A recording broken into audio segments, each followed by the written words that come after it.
конечно, поднял сейчас. Да, сейчас. Hello there. Hello there. Hello. Your micro. У нас теперь больше стало. Micro. Your micro. Micro. As usual. A button in the left down corner. No. It's still off. It's still off. The button to turn on your micro is the left bottom. Yeah. Okay. Now we're here. Nice to see you again. Why are there so many more people this time around? Because people saw your interview and they became making fun of you, so they wanted to meet you. I hope it doesn't make you Uncomfortable. Uncomfortable, yeah. Расскажите про себя. Actually, as a matter of fact, given how often the connection went south last time, probably the more people we have on, the more backups we've got. Yeah, that's it. But actually, we got an interview with Gabe Thorpe a couple days ago, and there was 3.5 hours, and it was great with connection. So I suppose I fixed it already. All right. Well, I'm willing to stick with Zoom if I have to. Interestingly, I was actually talking to the guys from Google Russia last week, and they, of course, wanted to use Google Meet because they are part of the evil empire. And I managed to talk them into using Jitsi instead because it was better at privacy protection. And so they agreed. They actually ended up going onto Jitsi, and you know, I'll take my tiny little victories where I can get them. And what about this security protection? What do you mean by that? You mean Google can disturb private servers, or what? Well, Google's entire business model is based on data mining, right? I see. So they have a financial incentive to be as intrusive as possible in terms of following you around on the web and using Google Analytics to try and figure out what you want and sell your data to advertisers. But by the same token, Zoom originally, advertised that it had end-to-end encryption for its users, and they don't. And then when they got caught, they basically said, "Oh, well, we're working on end-to-end encryption." And then when they didn't work on end-to-end encryption, they said, "You know something? Fuck end-to-end encryption. We want to cooperate with law enforcement." So Zoom has pretty much explicitly stated that they don't care about protecting the privacy of their clients. So I mean, I'm willing to work on Zoom now because presumably none of us here are going to admit to the commission of any felonies in either of our respective countries. So we should be okay. But let's not share our credit card info over this channel at the very least. Okay. I guess it's possible for us to promise. Yeah. We can use the Jitsi, but the last time we got, if you remember that, we got problems with recording. So just decided just to. But your wireless motherboard issues have been resolved, I take it. Well, it was about Zoom, not about Jitsi, because I'm not the one who records, and this wasn't the problems with Jitsi wasn't with my motherboard. It was with Zoom, actually with internet connection, precisely. Yeah. So, maybe you guys, you introduce yourself. I'm actually new and not new both, because I've already had many meetings with other authors and many interpreting stuff at all, but I have never met you personally. So actually, in fact, I am new for you.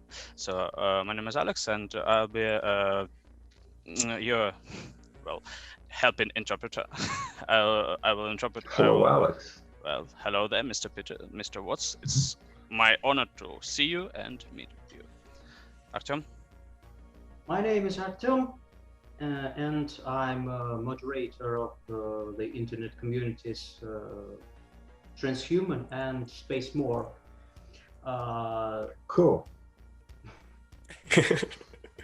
And I'm a physicist, educated, and by my working place, I work in the Roscosmos Lavochkin Association. So I don't know what that is, but I'm intrigued by physicists who are into transhumanism. There are just so many questions I would like to throw at you over beers, but obviously this is not the place. Actually, you can. Actually, it is. It is a place. Feel free yourself to ask any questions you want. Автомат. is our NASA, our space program. So. Right. Well, if I remember well, it was the second question about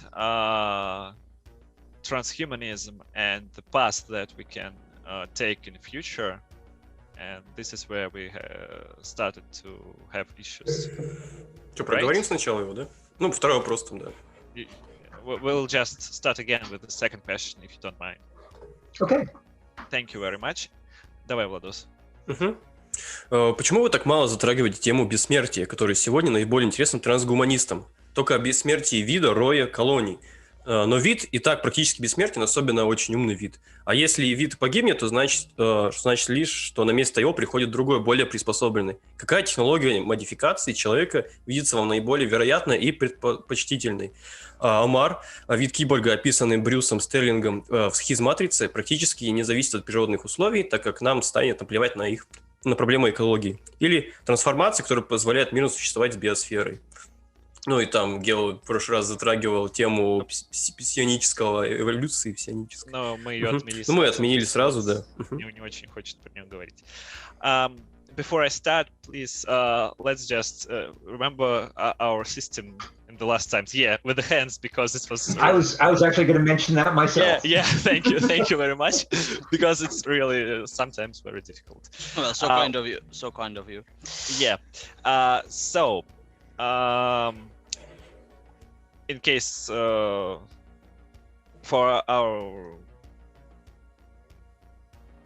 discussion, I repeat the question from the last time. Why do you show so little interest in the question of immortality, which is most interesting to transhumanists today? We can find only immortality of species, swarm, colony in your books. But a species is particularly immortal as it is, especially a very intelligent species. And if a species dies, it means only that another, more adopted one, takes its place. What is more probable and or preferable technological modification for human beings to your taste? Omar, a kind of cyborg described by Bruce Sterling in Schismatrix, highly independent of environmental conditions, so we can give a damn on an ecological apocalypse. Or a transformation that could allow us to coexist with our biosphere peacefully. Yeah, so... Well, to start with, I don't necessarily buy the premise of the question that intelligence confers immortality on a species level, and that if an intelligent species goes extinct, it will be replaced by another intelligent species. Intelligence in our case has managed to threaten the survival of our species only, less than 1 million years. After we started, we've been modern human beings for 50 to 60,000 years, maybe 200,000 years at the tops. We've been civilized for a much smaller period than that. We're already in danger of destroying our planet.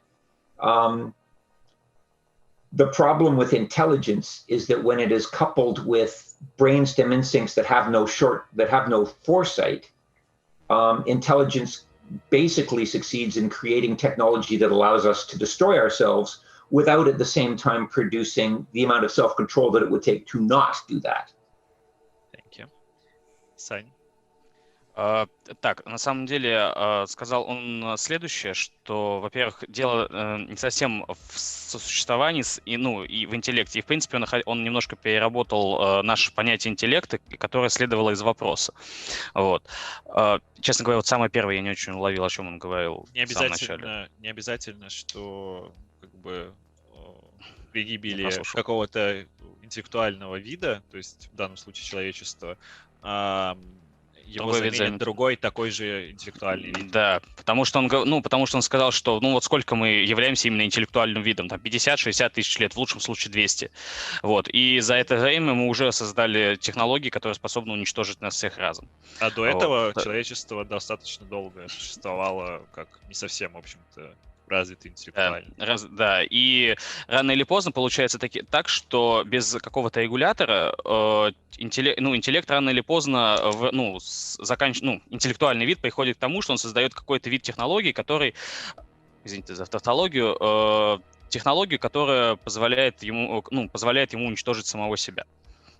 Вот. И проблема не в том, чтобы иметь интеллект, а в том, чтобы иметь какие-то, если я правильно понял, регуляторы, которые позволят ему не делать этого при развитии интеллекта. То есть, не заниматься саморазрушением, при этом, как нам показывает практика, интеллектуальный вид, он неизбежно стремится к своему разрушению. Стандартная тема для научной фантастики о том, как человечество и же с ним любой разумный вид приводит в результате технологического совершенствования приводит себя к собственному уничтожению. Wow, did I really say that much? Yeah, it's kind of complicated to. Okay. Well, I mean, comprehension. That was the preamble. Yeah, it was preamble. It's just kind of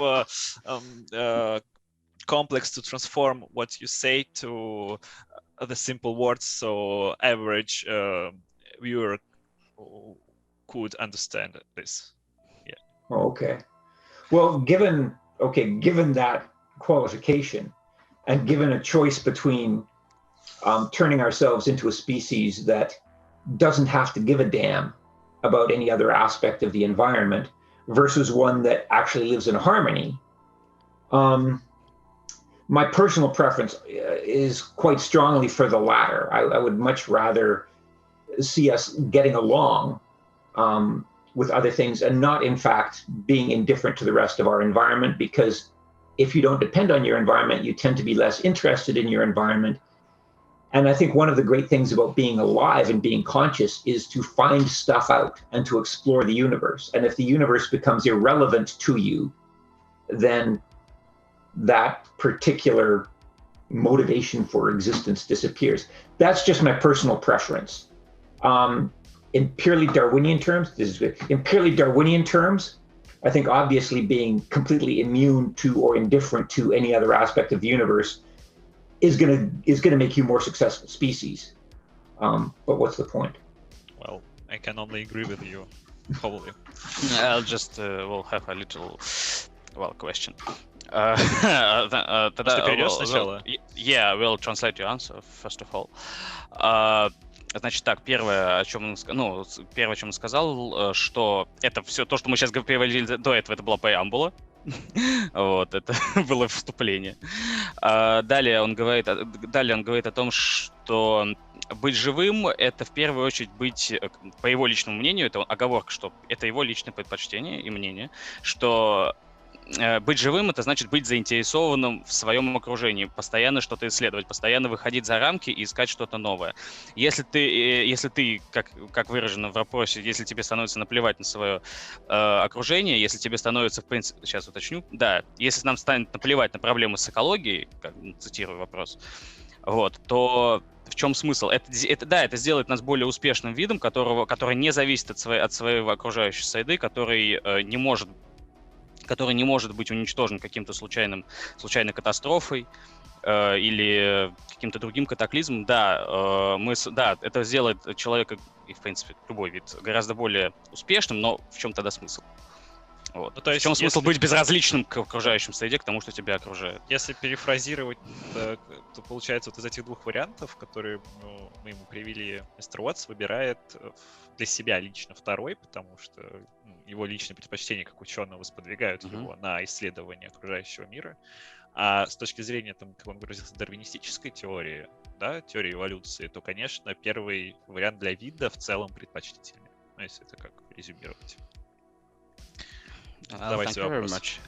Just not a question, just a hint that you have reminded me about the Virtuous movie and Dr. Manhattan concerning the stuff that the indifferent deity, which is an apex creature in the universe, and it wishes to do nothing.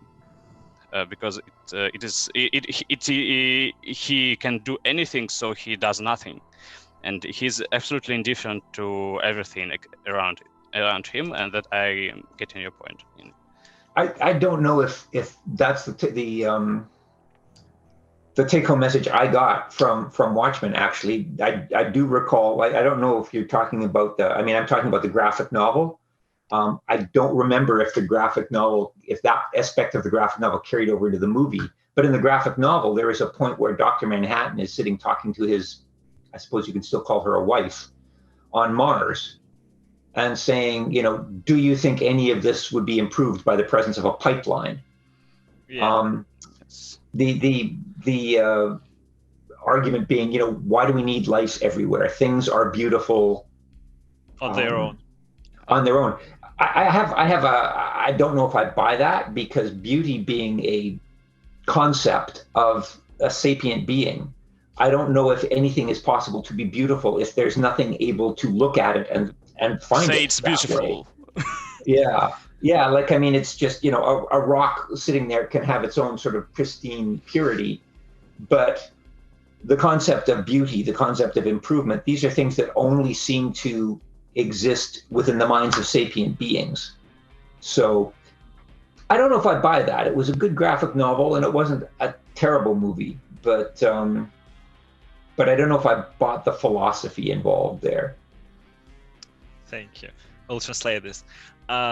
Саня сказал про то, что ему ответ мистера Уоттса напомнил идею комикса и фильма «Хранители» за авторством Алана Мура, где был, в общем-то, прям эталонный представитель трансгуманизма, так сказать, доктор Манхэттен, который, в принципе, сверхчеловек во всем, и он настолько возвысился над нашей привычной реальностью, что ему просто неинтересно что-либо делать, потому что, человеческие стремления и идеи для него уже не имеют никакого значения.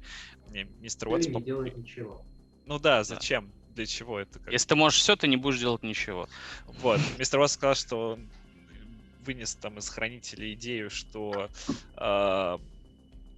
другую немножко идею, что разве красоту Вселенной, это что жизнь переоценена как сама по себе, потому что красоту Вселенной она вряд ли дополняет, а то и портит на самом деле.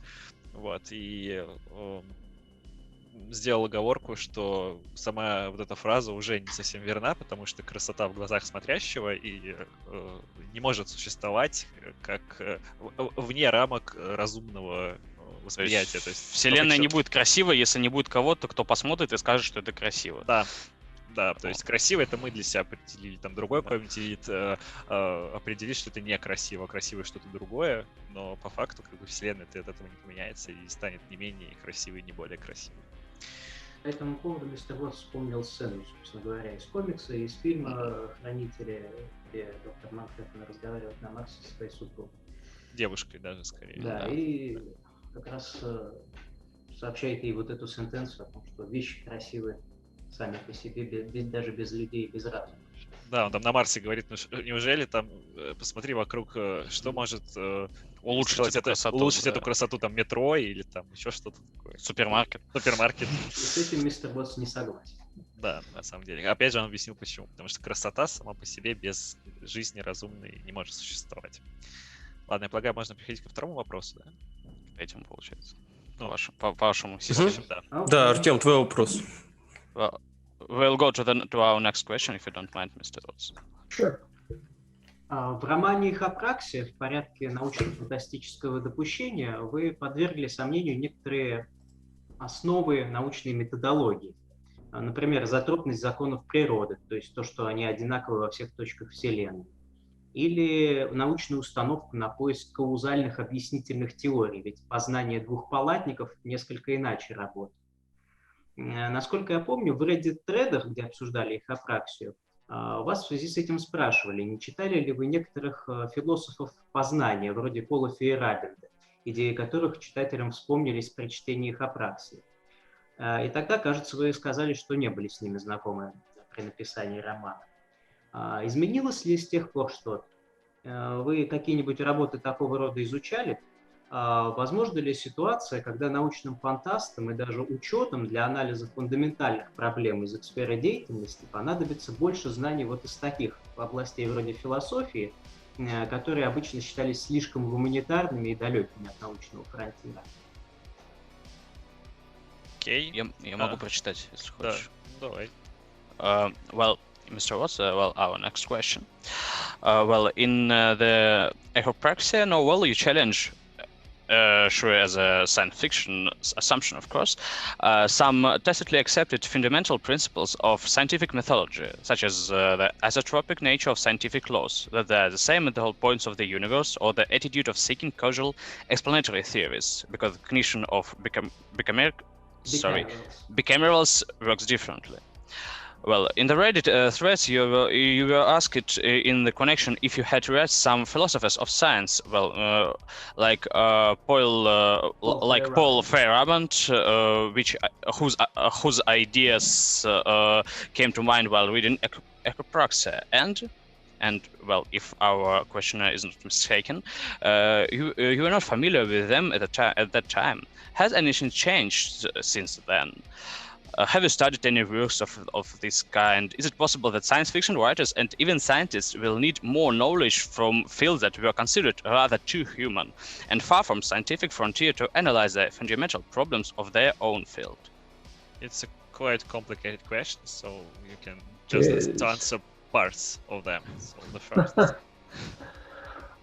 Well, the obvious, like the easiest part of that question to answer is no. I have not read. I was not familiar with the philosophers that were mentioned at the time of those AMAs. Не ознакомился, не читал. And I am still not. До сих пор не читал. My intention in writing Echopraxia, among other things, one of the intentions was to try and sort of go into places where I was not comfortable. And I am a staunch advocate of empiricism and empirical science. And I was trying really hard to come up with a plausible way of taking a different point of view to say that empirical science is not the be-all and end-all. The idea of the local maximum and having to sort of come down off your peak, I think was a really, really good metaphor for what I was trying to do. But I personally, I mean, I have not been a working scientist myself for a couple of decades now. I personally have nothing to offer that would be, that I could offer that would take the place of science, just in terms of functional utility. In the case of Echopraxia, that's not really a problem, because I'm not positing people as dumb as me. I'm positing essentially a giant hive mind whose each node is a complete functioning human brain. I'm talking about something which is almost deific in terms of its cognitive awareness, and it's not at all implausible to imagine that a hive mind would be able to come up with solutions that I, as a stupid singleton baseline, could not. So I'm willing to just sort of wave my hands and say, yeah, they're post-human, so they've come up with a way of doing that. I will use my little metaphor about the local maximum and the hill to try and convey it to us dumb baseline human beings, but I have absolutely no idea how that would work. I'm still very pro-science. Yeah. Так, из того, что я лично... Да, из этого, не того сознания, это очень четкая позиция была. Не, ну понятно. Да, мистер Уоттс сказал, да, во-первых, что он ничего не читал из этого и читать, видимо, не собирается особо. И он сказал, что когда он писал Эхопраксию, сделал, опять же, пометку, что он сторонник эмпирических изучений, эмпирического подхода к науке. Вот, да. Он попытался встать на позицию своих условно оппонентов. То есть максимально правдоподобно изобразить, мир, в котором это не так, то есть, где его позиция является заведомо ложной. Или как минимум недостаточно информированный. То есть... Прозвучала такая фраза, что максимально выйти из своей зоны комфорта, как эмпирика. Да.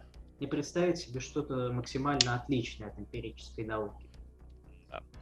Да, то есть, по сути, сыграть так в адвоката дьявола, а что если вот на самом деле как раз мы не правы, а вот в данном случае антиподом его выступает разум Роя, то есть сознание намного выше, чем человеческое, и, по сути, мистер Уоттс уже оппонирует к нему.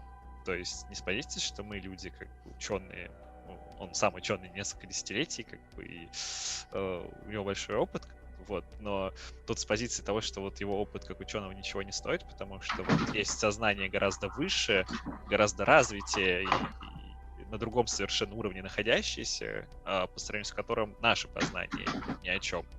И вот именно в это сознание разум Роя он и вложил противоположную концепцию подходу к исследованию Вселенной. Но в то же время, насколько я понял, он отметил, что не предлагает ничего конкретного, он просто изображает вот это сверхсущество, которое мы, базовые люди, просто не в состоянии понять. Да, там даже прозвучало слово «джамп», то есть туповатые люди. Мы туповатые люди, не можем его понять. Да. И он отметил, что он, когда начинал, он придумал этот подход, но он абсолютно не знал, куда это все заведет. То есть для него это было тоже в некотором роде исследование. Вот. И даже здесь он занимался эмпирическим исследованием. Однажды ученый, всегда ученый. Yeah. That's great. Continue. Or that's it. That's it? That's it. I just Are we I done? ask you. No. Yeah. I ask you. You can continue. Then you're still silent. Yes, are you done answering this precise question? Yeah. I am. I in terms of philosophical background, I'm a complete ignoramus. Anything that appears to be profound philosophically in echopraxia is something I just pulled out of my ass. Okay. All right. So I suppose that the last part of the question, I remind, is it possible that science fiction writers and even scientists will need more knowledge from fields that were considered rather too human and far from the scientific frontier to analyze the fundamental problems of their own field will be more convenient? You disagree with that? That is a fascinating question. I don't know if I have. God damn it, I don't have it with me now. I've just started reading a book by a guy called Mark Solms called The Hidden Something or Other. I don't know. It's a book by a neuroscientist that claims to have solved the hard problem of consciousness. Which one? The one of the basic one that says you trickle meat through you trickle electricity through meat and the meat wakes up. Yeah.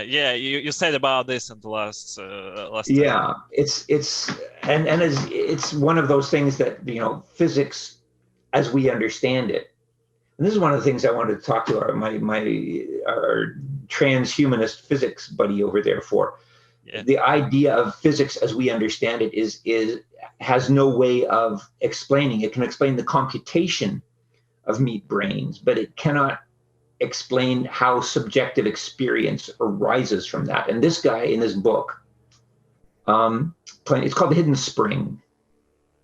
And this guy claims to have solved that problem. I'm only on chapter 3, so I don't have any idea if he's actually up to the task that he has set himself.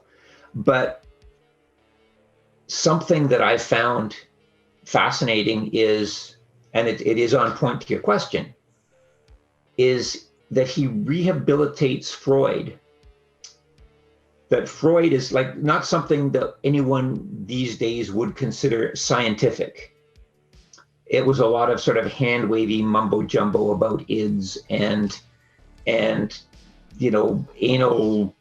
fixations and so on, because Freud simply didn't have access to the kind of neurological techniques that we have today. But this guy, and then so as a result, psychoanalysis is something that is considered a pseudoscience. This guy who is Solms, who is quite well renowned, as I understand it, in neuroscience, is trying to rehabilitate that pseudoscience and bring it into the realm of science, because it is the only thing that even verges on neurology that tries to encompass the subjective experience. Mechanistic biologists have for generations now just tried to ignore the whole experiential aspect of it in favor of neurological correlates. And that, I think, is a really good example of a way in which something that has traditionally been considered completely unscientific, even anti-scientific, might, if this guy's right, teach us and teach science something that science has not yet been able to grapple with. The caveat is that it is not doing that by stepping outside of science. The caveat is that it's actually taking things that were not scientifically tractable at the time and bringing them into science. And that is something that I think that's what science is for.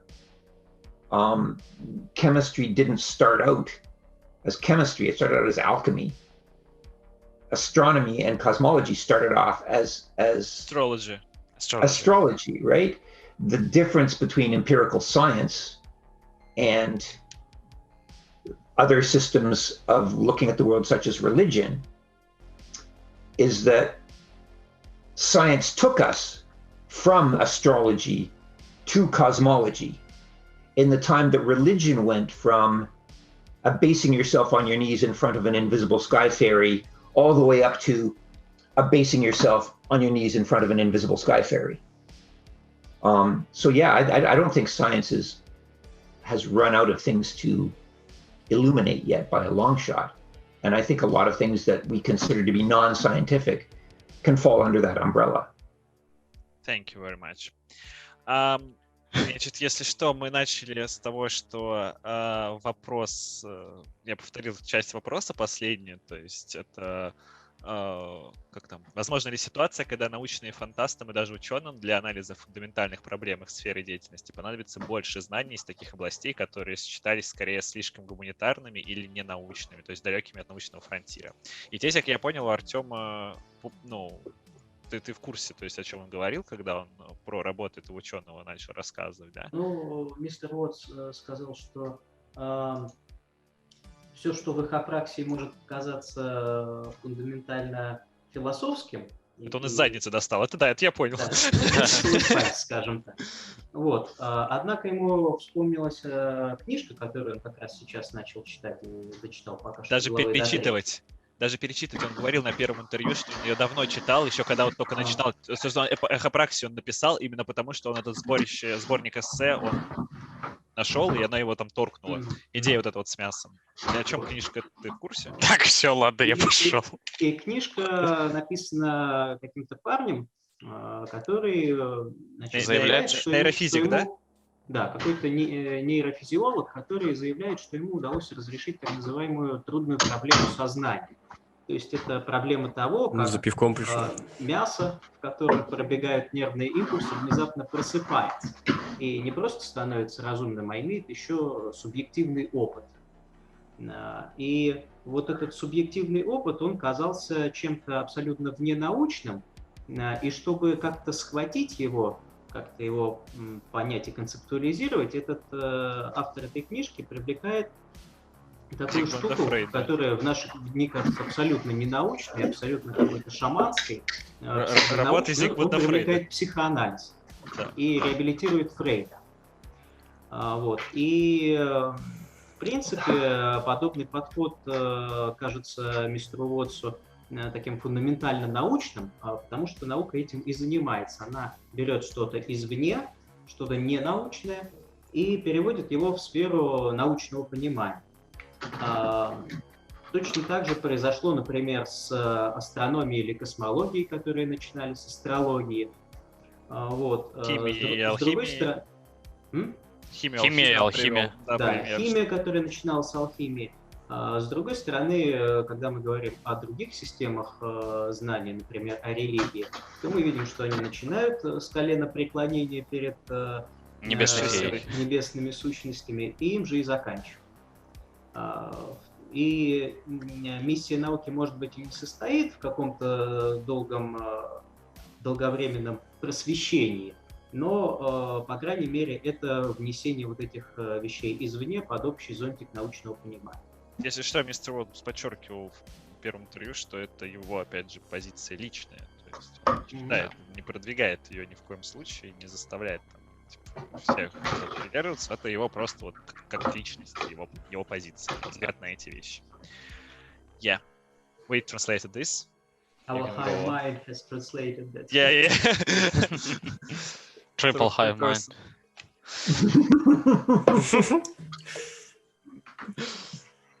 Gestalt.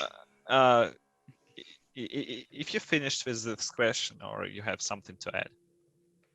I'm finished with it. It was a pretty complicated question. If I've missed something, let me know and I'll give it a shot. But I can't think of anything offhand. That was great, actually, and complete answer, I guess. Yeah, I think we covered all of this. So you don't have to just say that to be nice. You can tell me if I've forgotten something. Yeah, of course. So that's why I asked you about the last part. So now everything okay? We're in no way nice. Just honest. Yeah. So. Так, Владос, следующий, да? Да, давай следующий. Артем, слушай, давай ты свой вопрос, я просто сейчас перечитал их. Там слишком много имен, слишком много терминологии, то я могу ошибку сделать дурацкую просто. Давай лучше так, что у нас сегодня Артем в гостях, сегодня отдувается за меня. Предыдущую часть я задавал. А ты вообще здесь зачем тогда, Влад? Я наслаждаюсь просто. Улыбаться. Улыбаюсь и киваю головой. Окей. Ну и следующий вопрос, кстати, в чем-то связан в своей формулировке с тем, что мистер Уоттс только что сказал. Нейронаука и философия сознания — это вот как раз пример такой междисциплинарной области, где ученые взаимодействуют с философами, с гуманитариями. То есть есть, с одной стороны, нейробиологи вроде Дамасио или Танони. Они работают с философами вроде Деннета или Томаса Метцингера. А в научной фантастике вот есть ваши работы вроде «Ложной слепоты» или, скажем, романы вашего соотечественника Ричарда Скотта Беккера. Как вам удается играть такую деликатную роль в такой чужой изначально для вас области, информированного непрофессионала? All right. Thank you. So the next question is, there is one more example of such a fast progressing interdisciplinary field, neuroscience and philosophy of mind. For example, neurobiologists like Damasio or Tinoni are partners in crime with philosophers like Dennett or Thomas Metzinger. And in science fiction, we see works or novels by Scott Baker, your compatriot, by the way. How do you manage to play such a delicate role here? Competent, non-professional, the role that's not yours, actually. Geez. Are you asking me how I navigate when I'm actually out of my lane and in somebody else's? Well, how do you manage doing this? Well, to some extent, yeah. Well, there are some who would say that I don't.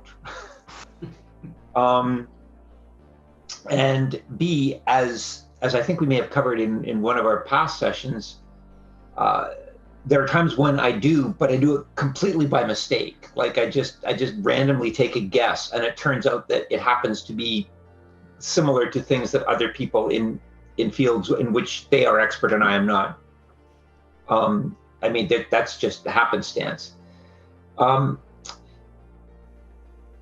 Maybe the best way to answer the question is to take the explicit example of Metzinger. I've only read 2 of his books. I've seen a couple of his lectures. There was like Being No One, big honking book, which are parts of it I still haven't read. And then there's the Ego Tunnel, which is basically Being No One for dummies. And what I took from Metzinger was all of his case studies, which were scientific. And what I left behind was his philosophy. So I kind of cherry-picked the stuff that I thought was cool and tractable and left the other stuff alone. If you'll if you look closely, realize that I cite Metzinger a lot, but I come to a completely different conclusion in Blindsight and Echopraxia about what consciousness is for. Metzinger does not believe that consciousness is maladaptive. So I use, in a lot of cases, I use other experts as sources of information, but I tend to sort of try and draw my own conclusions. And again, I wasn't trying to write a serious book on the philosophy of consciousness with Blindsight. I was just trying to tell a good story. So the fact that I was throwing away the opinions and conclusions of far more profound people than I wasn't a problem to me, because I was just trying to come up with a good gut punch of a climax, right?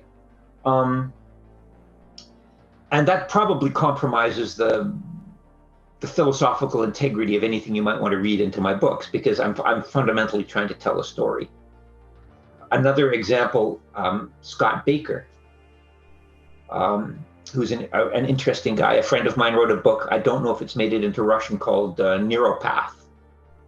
And he wrote that explicitly by formula. He spent an entire summer reading cheap beach thrillers with no pretensions of literary sophistication at all.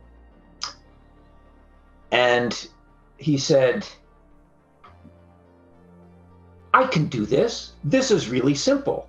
This is just a formula. So he wrote Neuropath as a beach thriller, in which he basically threw in a bunch of neuroatypical cool case studies. So in a lot of ways, Neuropath and Blindsight tread a lot of the same philosophical territory. I think Blindsight has been more successful commercially. People certainly cite it more. But in honesty, I think Scott's take on it was way more accessible because it was a beach thriller. People come out of Blindsight and Echopraxia and they're scratching their heads, and half of them love it because it's dense and half of them hate it because it's dense. But everybody says that even if they think it's a good book, it's a difficult one. You can just breeze through Neuropath. It's super easy, and it makes a lot of the same points. It doesn't come to the same conclusion, but it raises a lot of the very scary implications that modern neuroscience is feeding us. And it's presenting them in a way that a mass audience is far more likely to be able to digest than anything I could write. And in that sense, I think that Scott Baker's work, I know he's primarily known for his writing of philosophical fantasy, which I haven't read. We've got it. My wife is a good friend of him, and I consider him a friend too at this point. But I haven't. The only stuff of his I've read has been Neuropath, and I would say that book actually is more successful than my stuff in doing a lot of the stuff I'm trying to do, simply because I think it is easier for a wide audience to grasp. It says a lot of the same things, and it doesn't take as much effort to get through. And I wish I could do that. So you say that you actually work on your book more as a scientist, not as a simple writer, and he works like more a writer to explain this for average people. I don't know if I'd go that far. I think Neuropath was kind of a one-off for him. I think he basically said, why do people read all these crappy beach thrillers, and read a bunch of them and then tried to write something in that mold as an experiment. I don't think that's his, I don't think he wrote the Prince of Nothing in the same, with the same thinking in mind. In terms of how I relate to these things, I do generally write my stories and my novels from a scientific perspective in the sense that I say, this is a really cool idea. Push it ahead a step, push it ahead another step, push it ahead a third step. Now, what are the consequences? And I build my characters around the idea. This is not generally considered a way to make good literature. It's like the classic problem of hard science fiction is that the plot and the idea is central, and your characters become mouthpieces for various Mr. Watts, am I various aspects of the argument. Am I right to say that my main character of all your stories is an idea at first, firstly, and then the characters as a persons? So yeah, I mean, I would say, and people, you know, there are people out there who say I'm crappy at character development, and I will not deny that necessarily. But I think in some cases I can produce kick-ass characters, but I don't invent them. I steal them. I think that there are really some very nice, fleshed out, humane, relatable characters in Blindsight. And in my other books too, for that matter. But I don't create those characters. I basically steal from my life and others. There are aspects of Blindsight that are autobiographical. There are characters in Blindsight and in Starfish that are based on people that I know. I guess it's a common practice. Yeah. In my case, though, it's kind of an essential one because I don't think I'd be very good at writing characters otherwise. And I better, you know, the problem is I've got to keep meeting new people, because once I've, you know, mined somebody's life of all its interesting parts, then I have to either continue to write stories about the same person, or I have to meet somebody new and suck them dry for literary work as well. That's why you wrote vampires in your books. I understand. Well, vampires are great, especially in science Thank fiction. you very much. We will translate this huge amount. Давайте я начну, свои подвопросы. Да, потому что я понял так, что ты прям горишь желанием вот про это. Просто пока не забыл. Да, давай, жги. Вот. Ну, мы спросили, как мистер Уоттс ориентируется в тех областях, которые не являются изначально его областями, в которых он как ученый преуспел в свое время. Вот. Он сказал, что, ну, в общем случае я в них не ориентируюсь. Но я пользуюсь трудами экспертов, чтобы выносить какие-то свои суждения. При этом он привел в пример как раз труды Томаса Метцингера, вот, которые он читал специфическим образом. Ну, то есть у него есть две больших книги «Being No One», то есть «Быть никем», которая на русский не переведена пока еще. Вот. Это такой талмуд, который даже мистер Уоттс до конца пока не осилил, там есть какая-то небольшая часть, которую он еще не читал. И такая версия «Быть никем для чайников», «Тоннель эго», которая на русском есть. Вот. Но он читал эти книги специфическим образом. Он вылавливал оттуда те научные примеры, которые рассматривает Метцингер. А вот философию он отбрасывал или там остаточно рассматривал. Вот. Соответственно, он и пришел к несколько другим выводам, чем Метцингер. Метцингер не верит, например, в неадаптивную роль сознания. То есть не согласен с центральной гипотезой, которая есть в ложной слепоте. В то же время стоит понимать, что мистер Уоттс пишет свои книги скорее как с целью рассказать историю, скорее как нечто более развлекательное, а не как серьезное высказывание. То есть он не рискнул бы, наверное, писать о сознании всерьез книгу вроде Метцингера. Вот. И он привел здесь в качестве примера романы как раз его коллеги Скотта Беккера, который является хорошим другом его жены и хорошим знакомым самого Уоттса. Да, считать тоже можно. Вот. Он читал у Беккера роман «Нейропат», который переведен на русский, хотя тот более известен в философском фэнтези «Князь пустоты», который Уоттс не читал. Вот. И, в принципе, нейропат исследует ровно ту же территорию, что ложная слепота. может быть, ложная слепота в итоге оказалась несколько более коммерчески успешной, но с писательской точки зрения Уоттс рассматривает «Нейропат» как более удачную книгу в том плане, что она более доступна для читателей.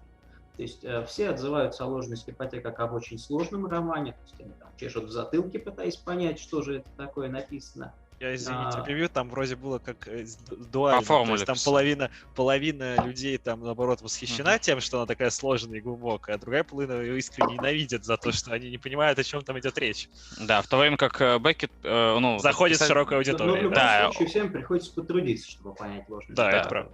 Беккер сидел целое лето, читал триллеры. Пляжные эти, да. Бульварное чтиво. Бульварное чтиво, и да. потом Эврика, я же могу сделать это именно так. И в форме триллера он изложил во многом те же самые идеи, которые заложил в ложную слепоту Питер Уоттс. И результат с точки зрения мистера Уоттса получился гораздо более доступным и понятным для массовой аудитории. Тем не менее, рыночек порешал, и как бы вариант мистера Уоттса все-таки был более успешен коммерчески, несмотря на всю сложность. Что, кстати, не может не радовать и вселяет надежду, так сказать, что человечество еще не потеряно. Да. Я уточнил, я у него спрашивал, использует ли он подход для написания своих книг больше как ученый или, вот, например, его коллега как писатель написал, или все-таки он делает скидку на то, что он писатель. И мистер Уоттс ответил, если я правильно понял, что он не стал бы заходить так далеко и говорить, что он прям искренне серьезно о чем-то пишет. Но да, он очень любит в работах там затрагивать какие-то глубокие темы и подходить к ним именно с точки зрения научного познания, а не с точки зрения автора. При этом, повторюсь, он все-таки утверждает, что для него на первом месте стоит именно написание истории хорошей, как научного фантаста, а не провести какое-то научное исследование. Вот. Там был интересный момент, что он выделил, что он начинает писать все-таки с идеи. Это не очень типичный момент для того, как обычно представляют себе написание хорошей литературы. Да, это был мой вопрос, да, то есть о том, что я спросил, правильно ли сказать, что основным главным героем его книг является прежде всего идея. А не персонажи, да. Да, то, что он сказал, что действительно так, потому что персонажи, он не считает, что он очень хорошо умеет прорабатывать персонажей, по большей части он их ворует, на что я ему из заметил, что это вообще-то довольно общая практика. Вот. Я бы сказал, не то, что он ворует, он же не всю жизнь. Он из реальной жизни, да. Да, ворует, он использовал слово «стил», соответственно, вот, то есть он их берет из реальной жизни, с их уже, примерными биографиями, разумеется, переделывает с характерами, в общем, да, то есть он их, по сути, из реальной жизни вставляет в свою книгу, а не придумывает, не прорабатывает изначально, потому что он не считает, что он в этом особо хорош. Вот. Так что он предпочитает такой подход. Вот. Ну и мы сравнили, как он изготавливает своих персонажей с вампиризмом. Да, потому что он же как раз в своих книгах-то, в общем, использовал, вампиров описывал, как бы, вот, сказать, так вот почему вы вампиров решили поместить в научную фантастику. Так, я полагаю, что здесь все. Да. Well, thank you very much. We go to the next question, if you don't mind. Давай, Артем, следующий. Нейронаука также является примером широко распространенной проблемы. Популярность чего-либо часто влечет за собой профанацию. И вот мы уже видим всех этих тренеров по осознанности, какие-то некритически воспринятые медитативные практики на основе нейронаучных каких-то соображений продвигаемых. Как лично вам удается находить баланс между какой-то интеллектуальной честностью, информированностью при этом, и при этом оставаться для аудитории открытым и доступным? И все это одновременно.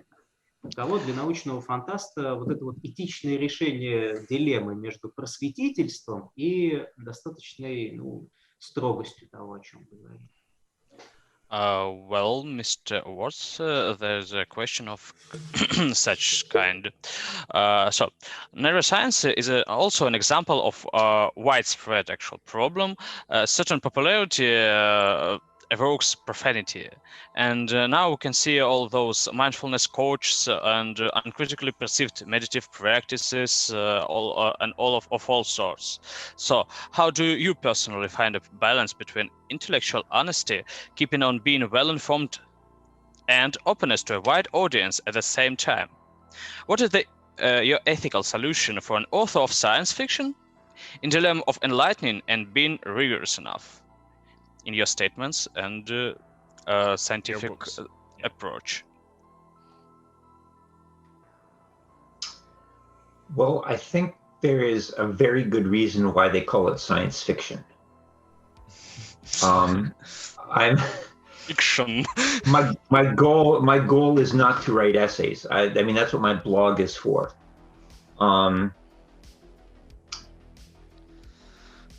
There is a group of science fiction writers. There is a movement out here. I don't know how much traction it's gotten over on your side of the ocean, called the mundane science fiction movement. And their argument, their position, hell, let's call it what it is, their manifesto, is that science fiction has a responsibility to be scrupulously realistic and scrupulously faithful to the science of the time. Before I go any further, this is sounding awfully familiar. Have I already gone into the mundane science fiction movement in past episodes of this interview? I suppose you were. You said Because something. I don't want to repeat myself. But it was just as the фон, на фоне там, типа. On the background. Yeah, it was like we don't even touch this seriously, so you can proceed. Okay. Well, I mean, the argument. I mean, it's some of the edicts of the mundane science fiction movement is that you can't have contact with aliens unless it's contact through radio telescopes or lasers, where it takes dozens of years to have an exchange. You cannot have terraforming of worlds or discovery of other class M planets. You can't have faster than light travel. And the one of the reasons for this I find incredibly egotistical. And that is that if we science fiction writers write stories about a universe full of Earth-type worlds, then people will just not worry about whether or not they destroy this one. They'll just figure, hey, we can always pick up and move to another world next door. And I mean, my God, as though the people who are running the planet give a shit about the kind of stories science fiction writers tell. It's there's this sort of incredible aura of self-importance that if not we, that nobody. Yeah, the stories we tell are going to influence public policy, and therefore we must tell scientifically responsible stories. So I reject that. But I think more profoundly, and I'm sure I've said this before, but I'll say it again, and you can always cut it out in post-production. The idea of the mundane science fiction movement that everything has to be scrupulously adherent to what we understand of science today forgets the fact that there is going to be a science tomorrow, and that we will learn things that we do not know today. Saying that science fiction has to hew to what we know in 2021 or 1998 or whenever they wrote the damn manifesto is basically saying that we've already discovered everything worth discovering. And I find that a profoundly anti-scientific attitude. So I don't have a problem writing. I mean, I like to write science fiction that's rigorous, but that's not because I don't think other kinds of science fiction have any value. It's just, I like to play with things that could be plausible. I like to play with the idea that we can get, you know, here is a way we can get to where that place is from here, and it's at least a plausible path. That doesn't mean that there's not all sorts of batshit impossible science fiction out there that isn't really kind of cool.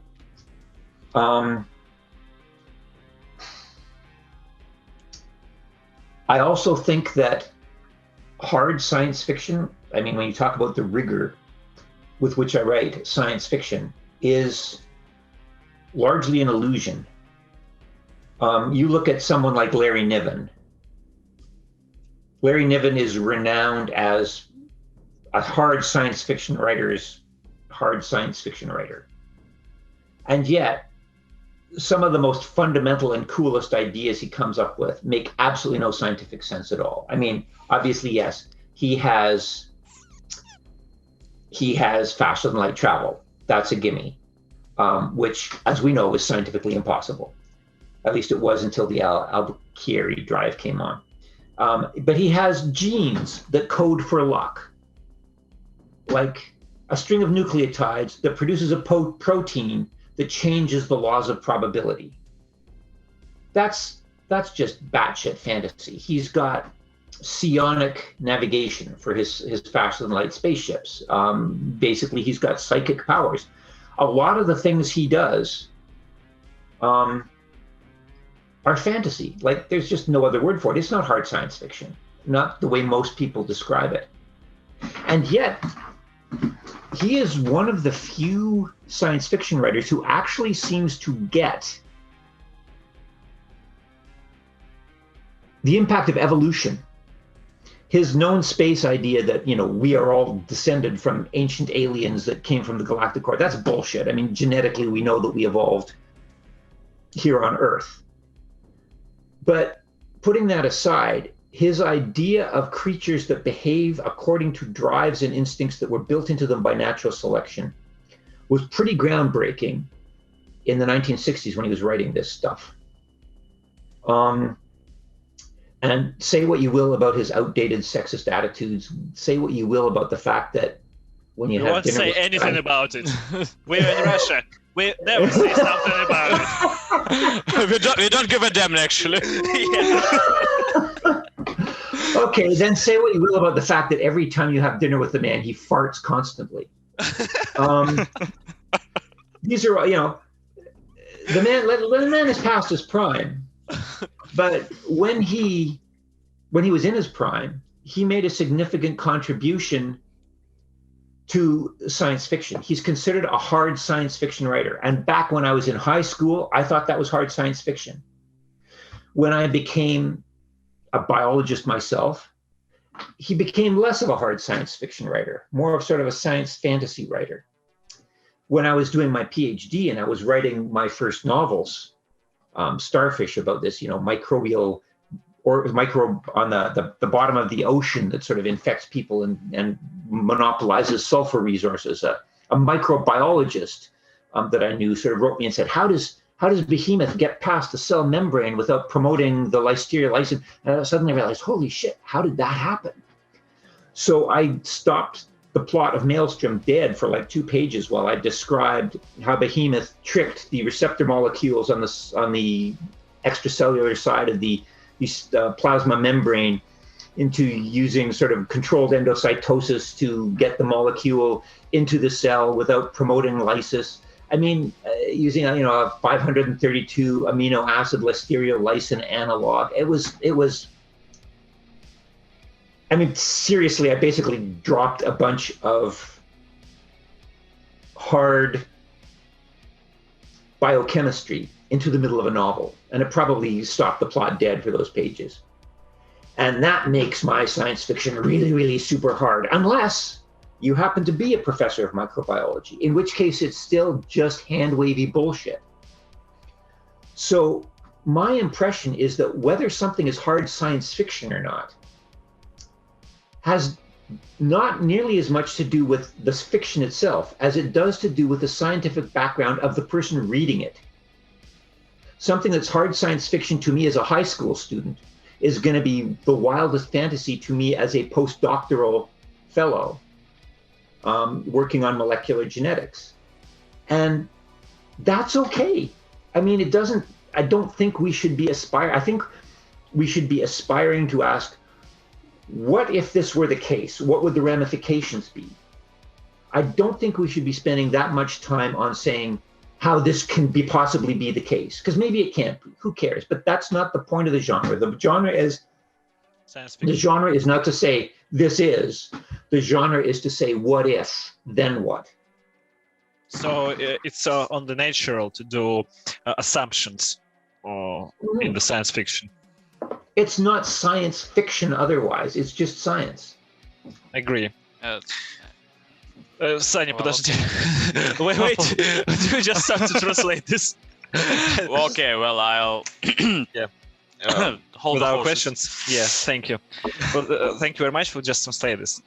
Так, кто-нибудь из вас объяснит мне, как называется What вот the этот манифест? То есть это единственное, что я не понял. Не манифест, а что это за Что за организация? группа? Mundane science fiction, типа светская научная фантастика. Все, Да, понял. понятно. Я буду тогда называть его дальнейшую светской научной фантастикой. То есть с чего начался весь наш вопрос? Напомню, на всякий случай, он касался именно того, как мистеру Уоттсу удается одновременно и в своих работах придерживаться, по сути, научного восприятия, то есть его произведения остаются очень серьезными с точки зрения именно научного знания, но при этом как бы делать открытым, допущение. да, Да, открытым для открытым понимания читателю. и в принципе, делать там наличие различных допущений о том, которые, в общем-то, не то чтобы антинаучные, но как минимум не доказаны.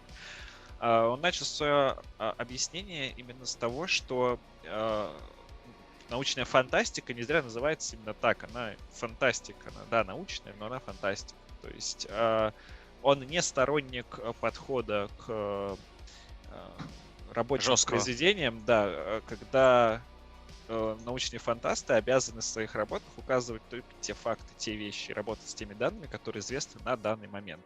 В пример, он написал вот этих вот самых общества светских научных фантастов, которые, если я правильно понял, в 1989 году сформировали свой манифест о том, что ну, может быть, то есть вот еще тогда, что ты не можешь там, например, писать научную фантастику и описывать там контакты с инопланетянами, если только ты там через телескоп свой, через Хаббл, там, например, или там еще как-то не увидел реальных инопланетян. Ты не можешь описывать путешествие с быстрее скорости света в космосе, потому что это невозможно. Но он там сделал поправку, что там он сказал про изобретение какое-то.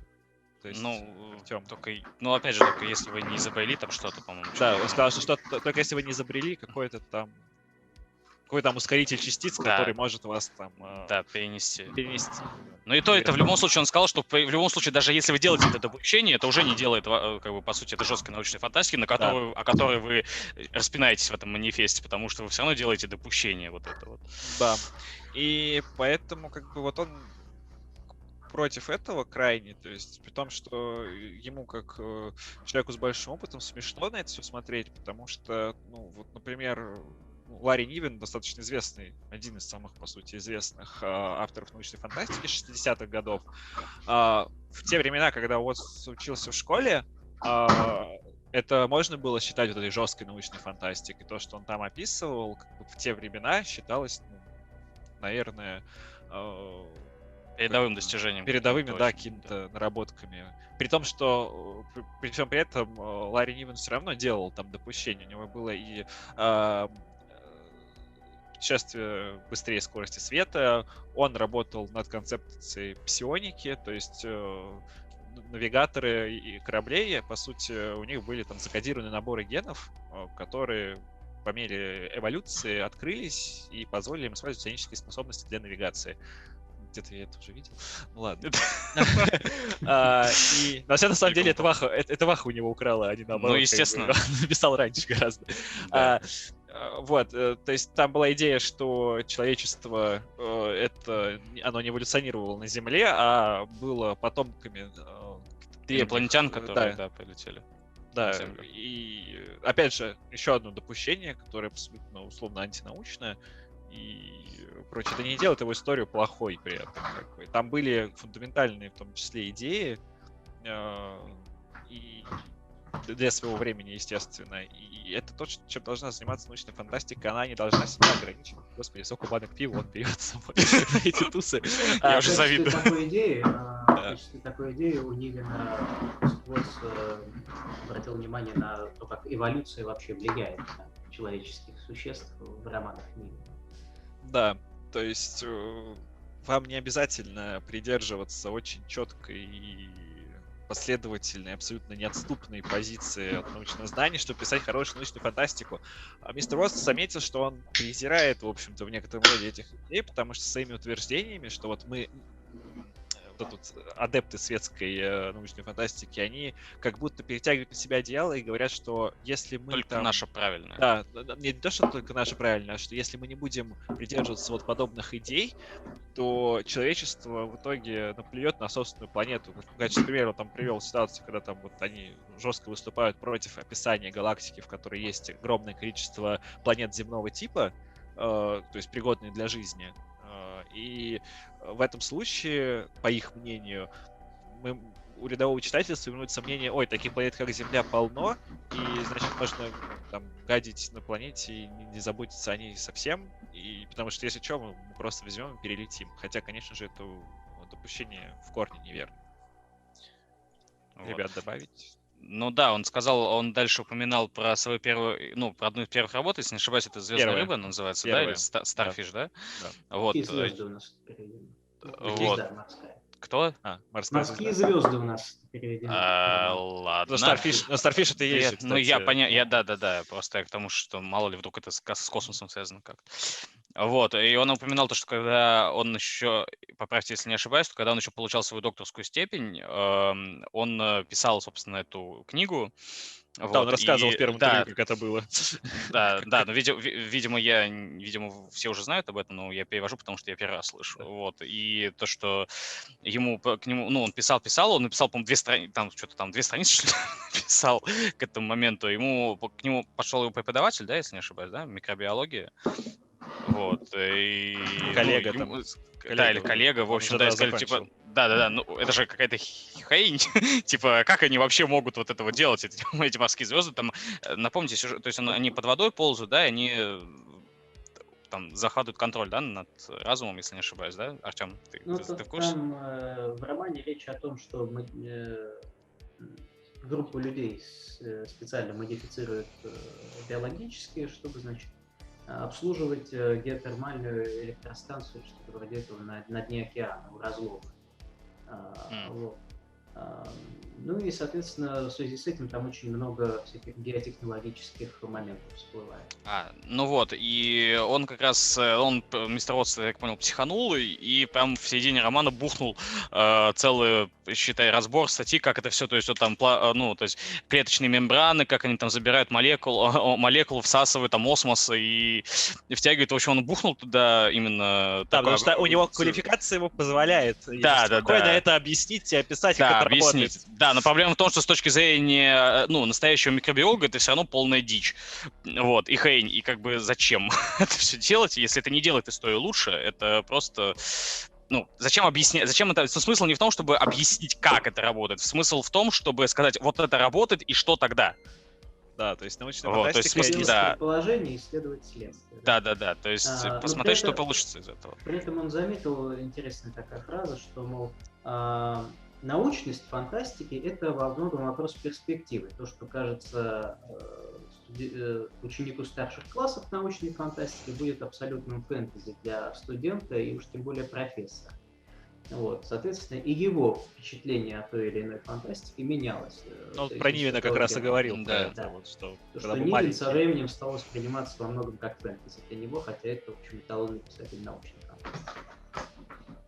Но он, кстати, не говорит, что это плохо. Все еще Да.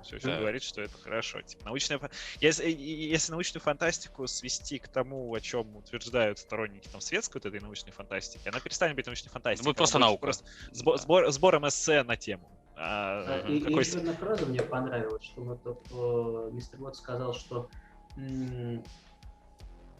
с точки зрения вот этой светской научной фантастики нужно рассматривать науку как то, что является наукой именно сейчас, а для него интереснее посмотреть, а что может быть наукой завтра. Да. Потому что это дальше. То, чем она и должна заниматься, по сути. То есть смотреть в будущее, смотреть вперед, расширять горизонты. Да, расширять горизонты, искать новые знания. Well, I suppose we've okay. done. Two things before we continue. Yeah. A, stop calling me Mr. Watts. Mr. Watts. Call me like, I don't know, Piotr or whatever the Russian translation of Peter is, okay? Okay, I'm sorry. Secondly, we started off this session with the whole reminder about the hand raising when I go on too long, and nobody has ever raised their hand. I talk for like 10 minutes straight. Nobody says anything. And then you guys say like 20 minutes, sort of coming up with a consensus of what I said. Doesn't anybody want me to like shut up so that you can just like, I mean, is this working for you guys? Actually, it's completely honest from me. It's not like me try and be good, but you really explain so interesting that we just firstly forget about raising hands, and the second we just don't want to raise a hand because we don't want to stop the thought. Yeah, because your speech is quite consuming, so we just trying to follow and waiting for what's next. How can you like remember 20 minutes ago what I said? I mean, are you taking notes or something? Well, actually, there are three of us. But firstly, now there are three of us, and secondly, we are taking notes. Yeah. Well, I mean, as long as it works. But honestly, I've absolutely no objection to just stopping and letting you guys catch up. Especially since, I mean, for all I know, you guys are because it's like 15 minutes between what I say and the way you translate. For all I know, this is going to come out with like, and Peter Uots admitted to fucking ghosts on a regular basis.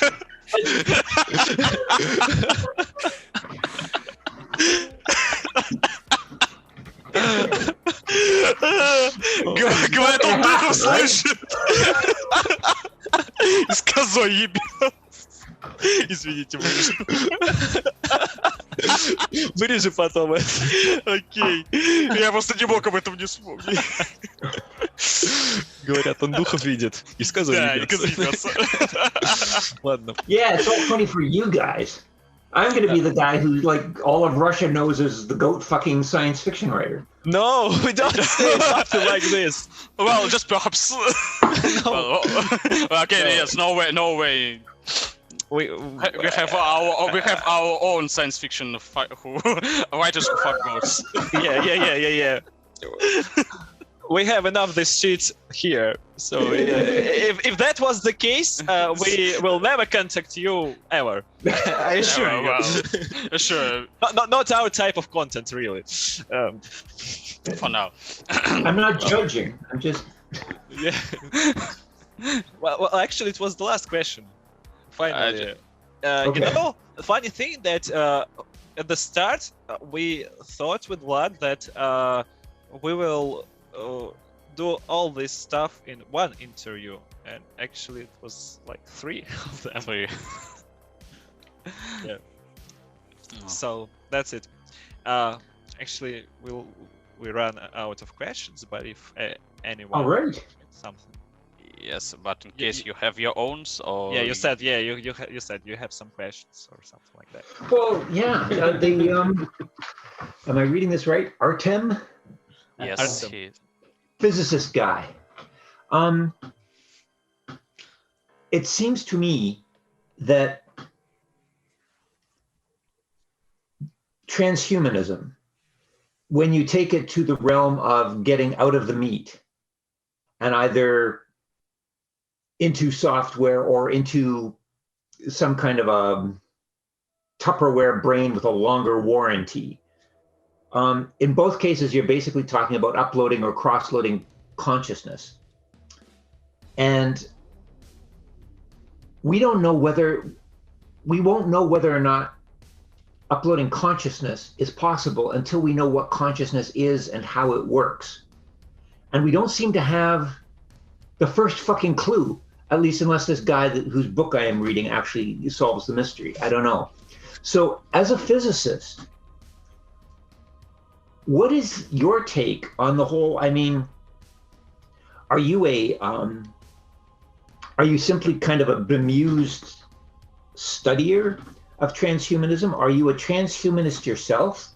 If you are a transhumanist yourself, what is your take on trying to reconcile the idea of consciousness uploading with the fact that physics as we understand it doesn't seem able to even define what consciousness is.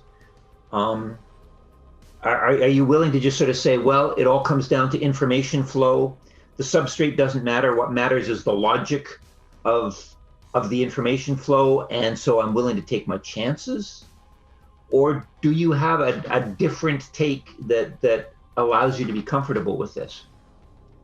We'll first translate your question. Thank you very much for our Russian viewers in the future. And then Artem will answer.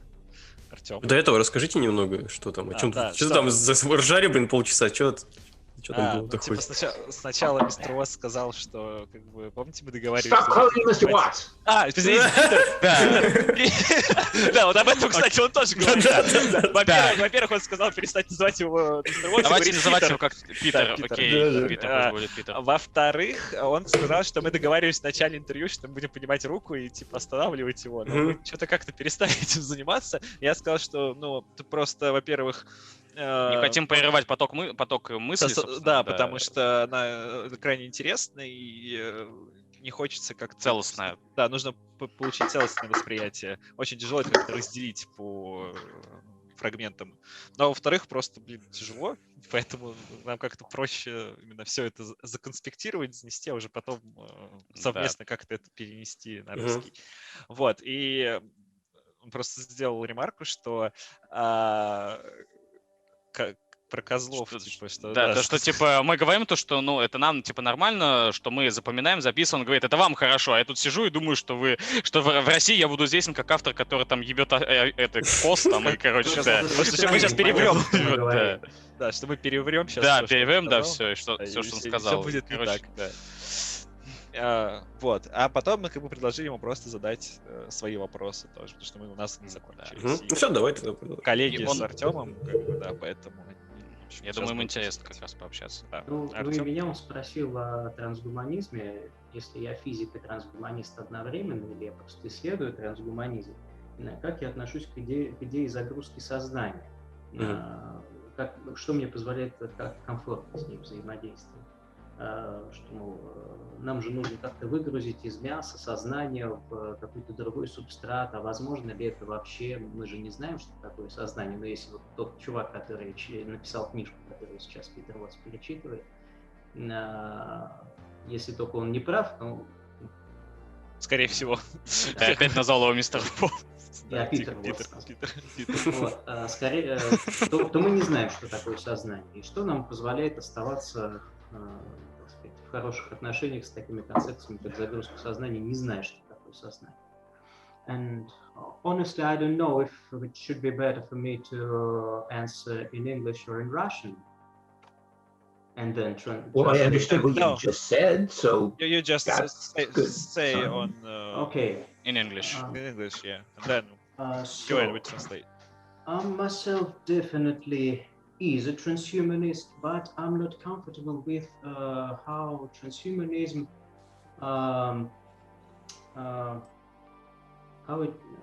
how rigorous most of the transhumanists try to investigate some transhuman problems.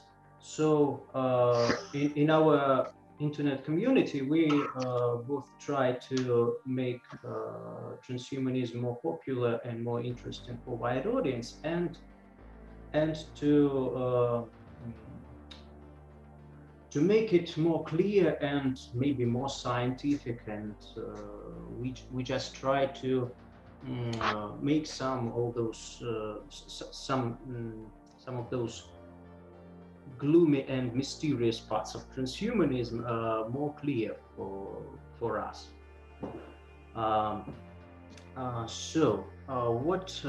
What do I think on the subject of mind uploading and what the mind is?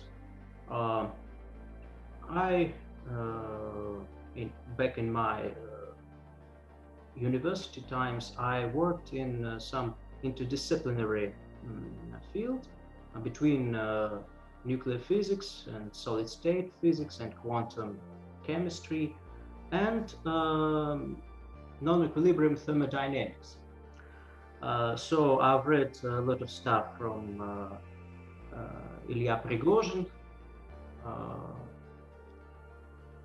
And I think that's the main part of my view on the mind. Complexity and processes in non-equilibrium complex systems. So if we see our mind as a process, as a non-equilibrium thermodynamic process, then it is not necessary for us to connect it with meat strongly at one hand. But at the other hand, we have the understanding that that is not only information. It is the evolving system. It is the open system, very complex system, but it is the system. It is matter that creates within itself some complex structures. So we just need to understand the details of such a process, and still we don't fall into some philosophical idealism, and we do not view our mind as something like mysterious information that can fly above the earth and magically settle into some cyborg body and so on. I think there are a few very interesting thought experiments that were conducted at first by science fiction writers. I think you know Stanislav Lem, the Polish sci-fi writer.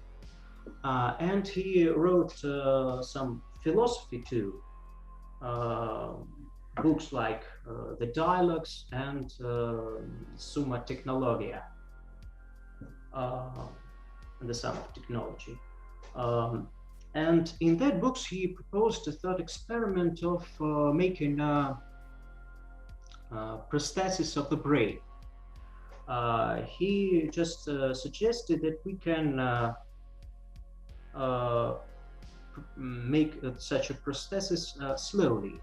We can substitute our neurons one by one with some. Holy shit! That was Lem. That was Lem, but you over here it was a guy called Hans Moravec from Carnegie Mellon or MIT. Anyhow, it was an actual.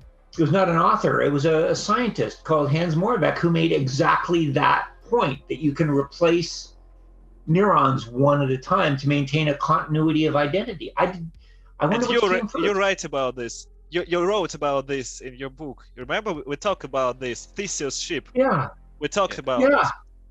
Is this the same or not? Yes. That's the same concept a lot. Yeah.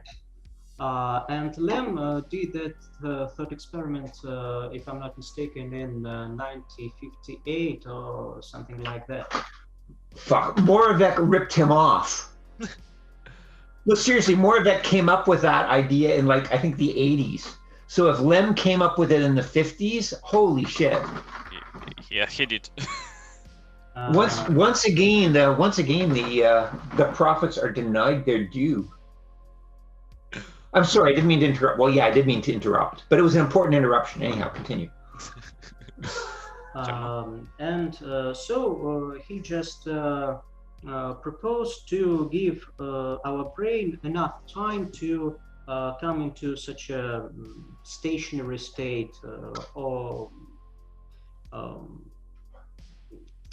equilibrium state is not the appropriate term for that, but he just proposed to give our brain enough time to learn to live with that electrical neuron that we replacement loaded inside it. and substituted with it some our biological neurons. And one by one, then he said, given enough time, we can substitute all the brain with its entirety with our artificial artifacts, artificial machines. It is important, I think, that there is no points in that process where we stop the process. The brain functions all the time without any lacunes. It just continues to work as if it was nothing, as if it hadn't underwent any metamorphosis.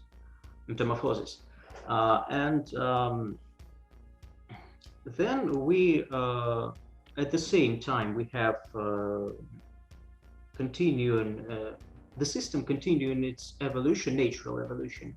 And at the same time, we just make this system more and more artificial. It is just a thought experiment. It is not a technological recipe, but it's not a procedure anyway. I think if we view our thinking processes as something of that kind, we can conclude at least some paths to our further understanding. Huh. That's it. That's enlightening. Thank you. I have one other question. I feel dumb. Just one, and I promise this is the last one. What about sleep? Why? And this is a question of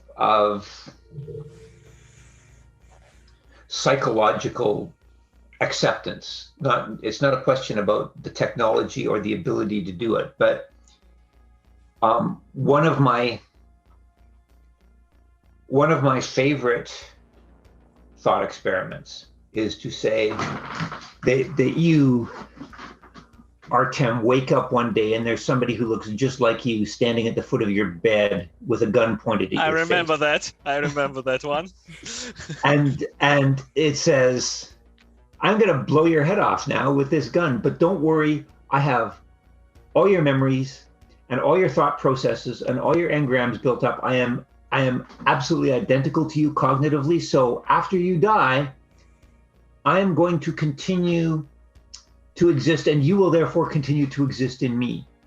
And I think most people faced with that would say, fuck no, I don't want you to shoot me in the face. But at the same time, every night we go to sleep. We lose consciousness. We experience exactly the same discontinuity of identity that you might expect from somebody being copied, destroyed, uploaded. But sleep doesn't bother us. It doesn't bother me. And this is like a gut reaction on my part. I, for one, would not be willing to say, okay, go ahead, shoot me in the face. But every night I go to sleep without any trouble at all. There's a real dissonance there. We're used to falling asleep and we're used to waking up. But how do we know we're the same person? Like, is there, I guess my question, it's not really so much a question as just kind of a vague, hand-wavy, do you feel that sort of cognitive dissonance about, I mean, the whole idea of Moravec/Lem's model of neuron by neuron prosthetic replacement seems designed to address this question of if you switch it all at once, it's like, it's not copy replace, it's delete replace. and we don't want to go through the delete process. And Lem's thought experiment allows you to upload without going through that period. But we fall asleep every night and lose consciousness every night. We're used to that. We go through an exactly the same process without any emotional trauma whatsoever. What do you make of that discontinuity?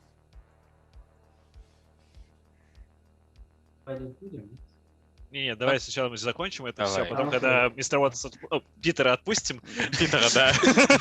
мы перейдем все, о чем мы говорили. Да, все, понял. I think got it. There are two dimensions in this question, and the first dimension is subjective, and the other is objective or intersubjective. And the second part, the intersubjective dimension of this question, I think it's a question that can be sooner addressed to neurobiologists or neurophysiologists. As a physicist, I'm just is not qualified enough to conclude anything definite on that problem. I myself is expected to act like a science fiction writer in this case. And actually, I try to write some science fiction, so I'll try. But I think that this objective part of the question is something that is related to what the philosopher Daniel Dennett calls what is really going on here. We just need to understand what the process is really taking place in our brain, how it works. Because our subjective interpretations of our perceptions of ourselves and how we sleep or how we awake, it gives us nothing really stable or profound about this problem, because our perceptions always can just fool ourselves. We just can fool ourselves with our perceptions. And personally, I definitely am not completely comfortable with it. I'm not comfortable with that feeling. And I just remember a case I had several years ago. I just went to the physicist day to my alma mater. I just had a conversation with my mates from university and so on. And after that, I was returning home in Moscow underground, and so then there was some terrible infection in my guts, and I just fell out of consciousness, and that was bad enough, but the thought that I had several days later was some of that kind, but where was me just those few minutes when I rest on the floor of our Moscow subway, and I didn't have any dreams even. Just what was with my consciousness and what was with my identity? Am I the same that I was when I went to that celebration? So when we view these things subjective, I think it's it can be viewed pretty comfortable only if we do not try to dig it as it at its true, if we don't appreciate it for what it's worth. But if we give our thoughts some freedom and try to analyze, so there is deepness in that question. It's like trying to comprehend the endless of universe. If you try and if you give your thoughts what freedom, you became scared. Or if you thought about your death. Of your own minority, actually, in this universe. Or about your death. If we really try to understand what if we die, where we go, and how it's like to be dead. Yeah. So it's I think it's the common trouble. Yes, in this and problem too. Knowing this is inevitable, actually. Fire. What a great! I mean, an interview with a bunch of Russians could not end any other way than by talking about death. Quite insulting. No, it's actually not. Okay. Well. Okay. Well, that is great.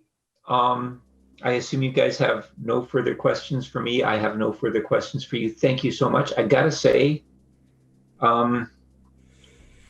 these were tougher questions than I am used to fielding in interview situations. Sorry. And I thank you for that. It we'll take it as a compliment. Yeah, no, you definitely should, because it was like I had to, and you can probably tell from how lame some of my answers were. I had not thought about some of these issues before. I was kind of making it up on the fly, which I don't generally have to do. I've generally been asked most questions so many times that I can just rattle off.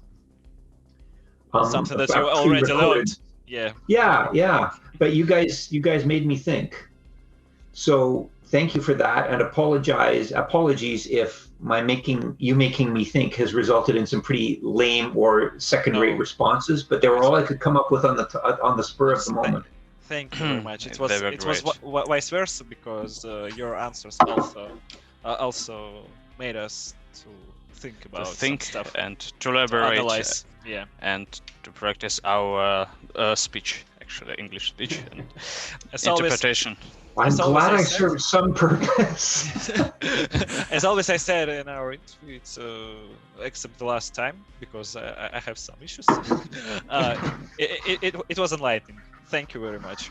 And it was educative, actually. Thank you. It was Peter. a great honor to take part in this interview. Yeah. Thank you. I had fun. Okay. I did.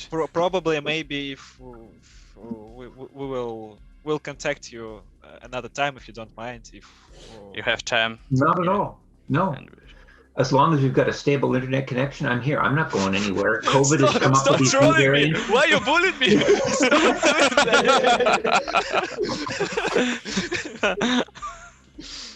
Okay, well, until next time then. Take care, Peter. It was good meeting you all. Thank you. Farewell. Thank you very much. Farewell. Take care. Так, нам нужно теперь перевести все то, о чем мы говорили для Влада последние 40 минут, потому что я сначала хотел пожалеть нас, потому что надо переводить, а потом я вспомнил про Влада, который сидел и слушал это все. Да, ну там Артем, думаю, кратче раз. Попробую начать, что ли, и вы меня дополните. Давай, Артем. Давай, это был очень познавательно, я почувствовал себя идиотом, это было здорово. Ну вот, поскольку я сказал в начале беседы, что я физик по образованию, в общем-то, работаю по специальности, то Питер спросил меня, значит, как я совмещаю свое физическое образование и то, что я являюсь одновременно трансгуманистом. И особенно его интересовал вопрос относительно загрузки сознания. Как мы можем надеяться на перенос сознания на какой-то другой субстрат, там, из мяса в железо, грубо говоря, если мы не знаем до сих пор, что такое сознание. Как я для себя примеряю эти вещи и каков мой взгляд, как, может быть, физика на эту проблему. Ну, я пояснил, что наше трансгуманистическое сообщество, с одной стороны, действительно трансгуманистическое, то есть я действительно трансгуманист, и я согласен с многими вещами, с которыми согласны прочие трансгуманисты. Но в то же время меня не вполне удовлетворяет строгость того рассмотрения, которое дают основным трансгуманистическим вопросам и проблемам современные трансгуманисты. И мы, в том числе и на трансчеловеке, и в Спейсморге, мы пытаемся копнуть поглубже.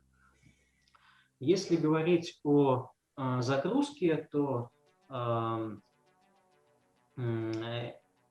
я вспомнил, что в студенческие времена, когда я писал диплом, я работал над такой работой где-то пограничной между одновременно ядерной физикой, физикой твердого тела, квантовой химией и неравновесной термодинамикой. И вот неравновесная термодинамика, мне кажется, во многом ключом к этой проблеме. Я прочитал в свое время в связи с этим довольно много трудов Ильи Пригожина, это наш Я знаю. иммигрант из Российской империи в Бельгию, который в 1977 году получил как раз за свою теорию неравновесных систем Нобелевскую премию. Вот. И, соответственно, мне в свете прочитанного кажется интересным рассмотреть наш мозг и наше мышление как такую открытую неравновесную систему, которая может сама в себе усложняться. И из этой неравновесности и открытости создавать какие-то упорядоченные структуры. Конечно, нам нужно понять, что именно это за структуры и что именно это за процесс. Но если мы рассмотрим сознание и мышление как этот неравновесный процесс, мы сможем одновременно и описать его научно, и попытаться через вмешательство в него как-то его технологически модифицировать. Но с другой стороны, мы и не оторвем сознание от материи каким-то магическим способом, не превратим ее в какую-то волшебную информацию, которая вот может взлететь, вылететь из тела как душа и переселиться внезапно в компьютер или на жесткий диск или куда-то еще. Вот. И в связи с этим я вспомнил любопытный мысленный эксперимент, который предложил польский фантаст Станислав Лем еще в 1958 году в книге «Диалоги». Он там говорил о протезировании мозга и протезировании мозга постепенно. На самом деле там эксперимент даже более широкий предлагался, но основная суть заключалась в том, что мы можем заменять нейроны искусственными какими-то механизмами постепенно, буквально по одному нейрону, не сильно изменяя общий мыслительный процесс, никак его не прерывая и не возмущая, ну и давая мозгу время привыкнуть к этому, чтобы личность сохраняла свою вот идентичность все время этого процесса. Я тебя тут, таким образом быстро постепенно дополню. сделать человека искусственным. Это про корабль ТС, что ли? Когда Тут был прикол в том, что мы этот вопрос прорабатывали с ним на первом интервью, потому что там один из вопросов был как раз про это. И он там начал мне вот эту концепцию рассказывать, и я ему тогда сказал, что как бы концепция не нова, и что это, во-первых, да, это корабль Тесей, а во-вторых, я ему приводил примеры, правда, к сожалению, не назвал Лема тогда, потому что я не помнил, где я это прочитал, теперь я вот вспомнил. Я ему сказал про то, что это уже разрабатывалось, он тогда еще чуть посетовал, что как бы... Ну, точнее, не то, что посетовал, сказал, что ну, вообще-то я тоже не сам ее придумал, как бы, а взял вот у автора. Как бы. Я тогда не сложил 2 + 2, о том, что как бы, по факту-то он же сам удивился, что это Лем первый был, а не тот, на кого он ссылался на первом интервью, когда он мне рассказывал. Ну, он вспомнил какого-то ученого из Массачусетского технологического института, который где-то в 90-х, 80-х предложил вот похожую концепцию. И, конечно же, не сказал, откуда он взял идею, да, естественно. Вот. Ох уж эти американцы, как всегда. Ну, Лема, надо сказать, так себе переводили на английский, так что конкретно эта книжка могла и не дойти. Ну вот.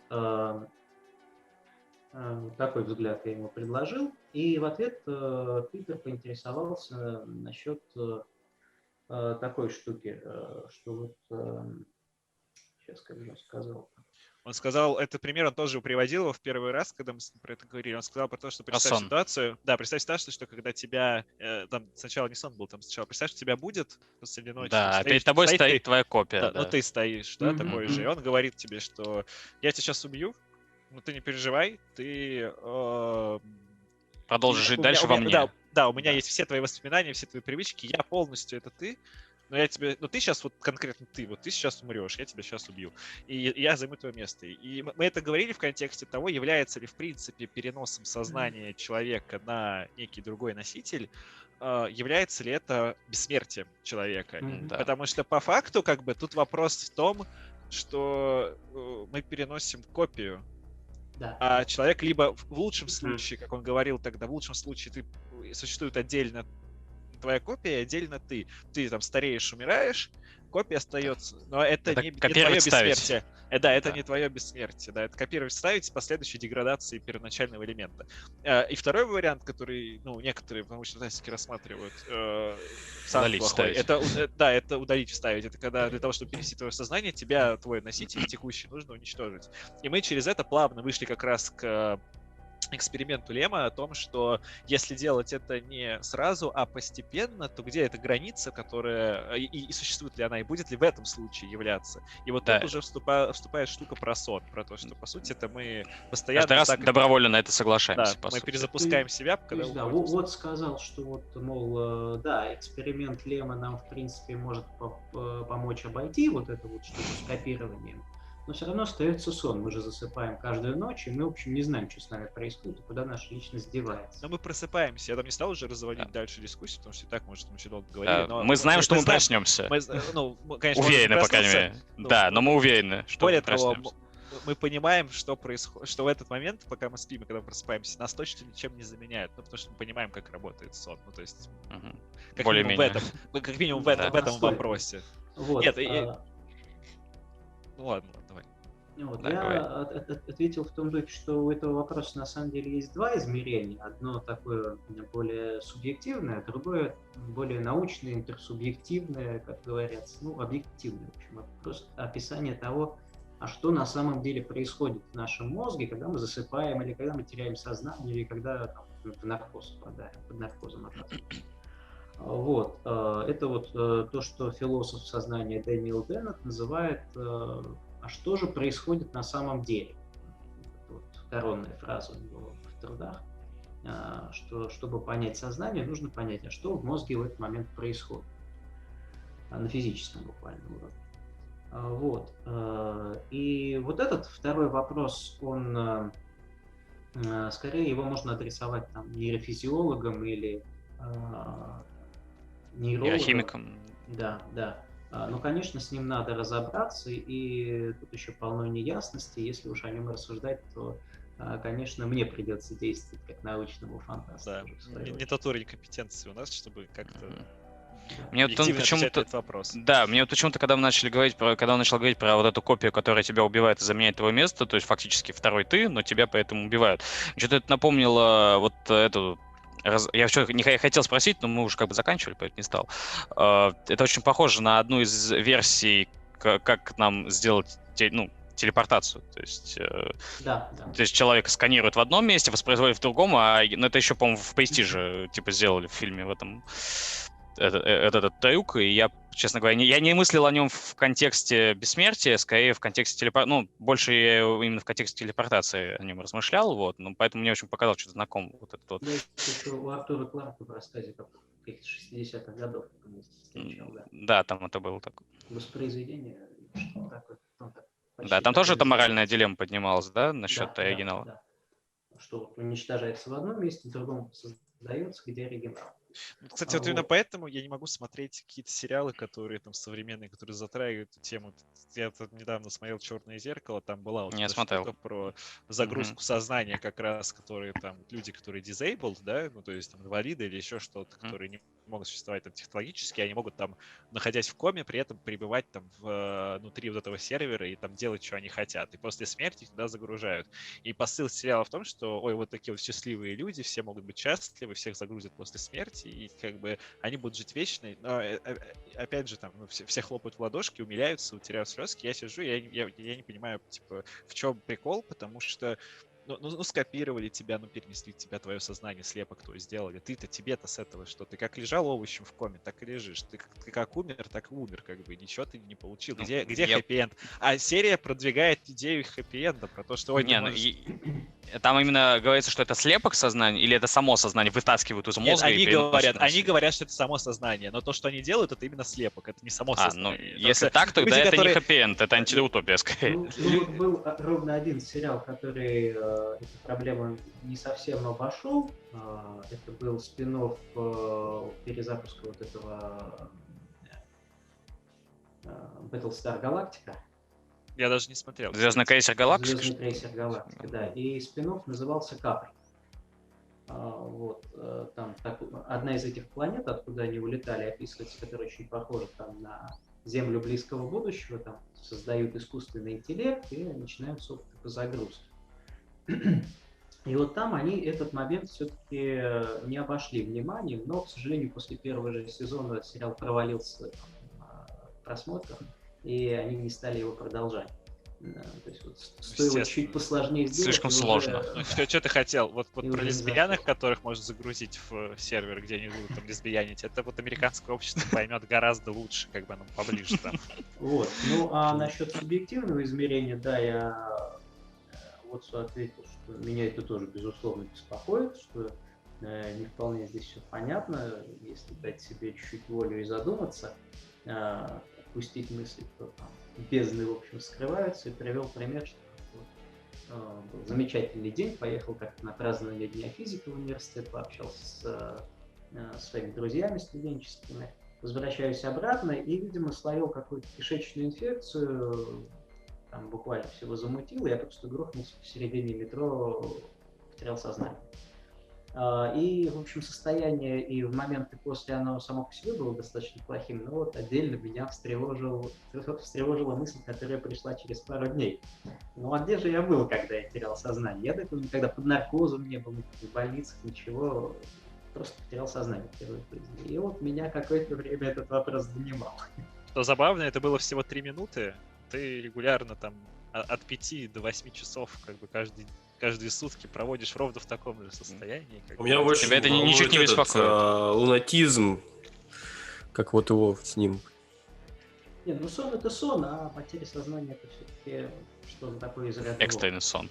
Это экстренный сон, да, для тебя, по сути. Но да, как бы просто нестандартная обстановка, видимо, как бы, я просто не терял сознание. У меня тоже такого не было. Как-то своей колокольни-то говорить. Но я знаю, что у нас часто, когда из универа девочки, особенно перед сессией, когда там начиналось, возвращаясь, некоторые у нас падали в обморок. И пацаны, кстати, тоже, когда нас там доводили до состояния полного несостояния перед сессией, что типа это вообще наблюдал таких. Универ опасное место, короче. Вот ты тоже, казалось бы, уже на праздник туда поехал, уже не сессия. Все равно. Уже не выпускная контрольная работа, уже же все, направь. Все равно. А осадочек-то остался. По старой памяти-то будет.